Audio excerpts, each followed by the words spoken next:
Hello and welcome to Dixie's Storytime World, a Twinkle original, a monster surprise. Beneath the leafy rooftop of the woods in Little Nook was a very hungry rabbit who was searching by the brook. "My flowers have been stolen, almost every single bunch." Rabbit panicked, feeling sure that there was not enough for lunch.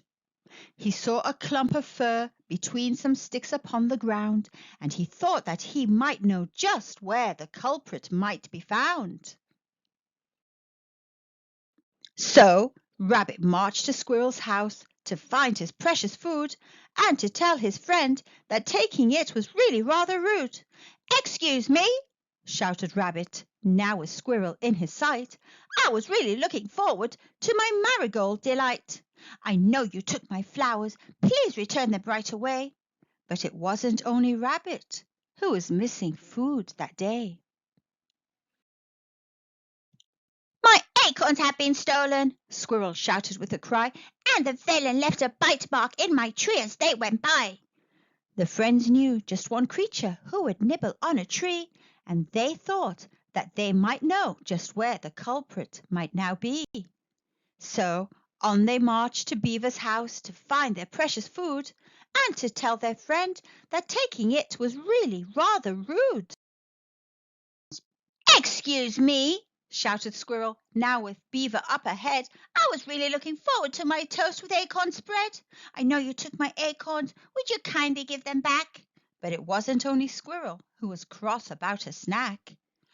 "My branches have been stolen," snuffled Beaver, full of grief, "and I'm sure I saw a pointy tusk belonging to the thief."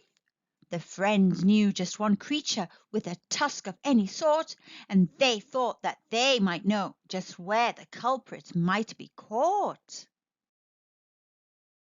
So on they marched to Boar's house, off to find their precious food, and to tell their friend that taking it was really rather rude.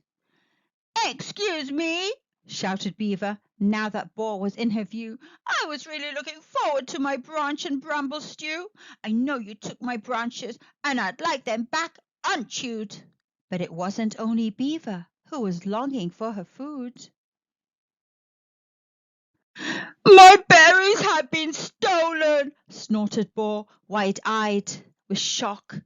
"And the robber left some footprints leading right across that rock. I've never seen a creature who has footprints of that kind, so I think that we should follow them to see what we can find." The friends climbed up the rock and clambered down the other side as they trekked to find their food with just the footprints as their guide. They took a narrow path that formed a line between the trees and then crawled through thorny bushes that left scratches on their knees. They climbed some jagged rocks until their feet could take no more.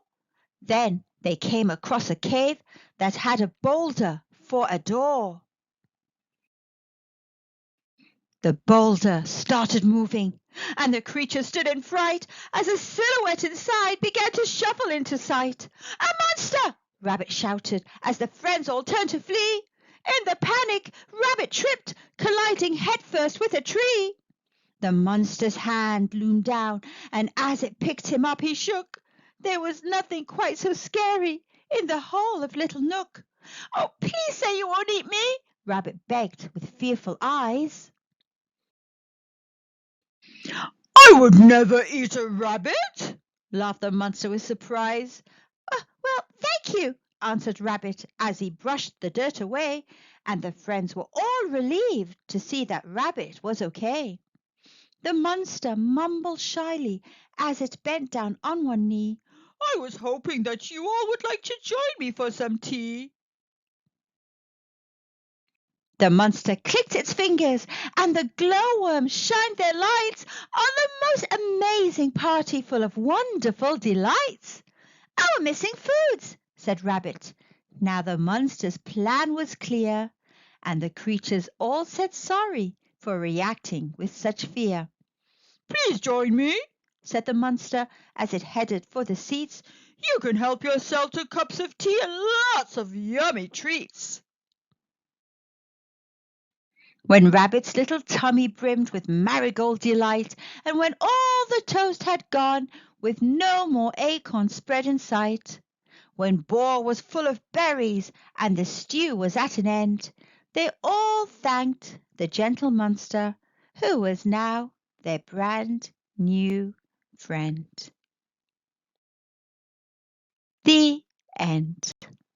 Thank you for listening, kids. I hope you enjoyed this story. I'll see you soon in another video. Always remember to be good and kind. Bye for now.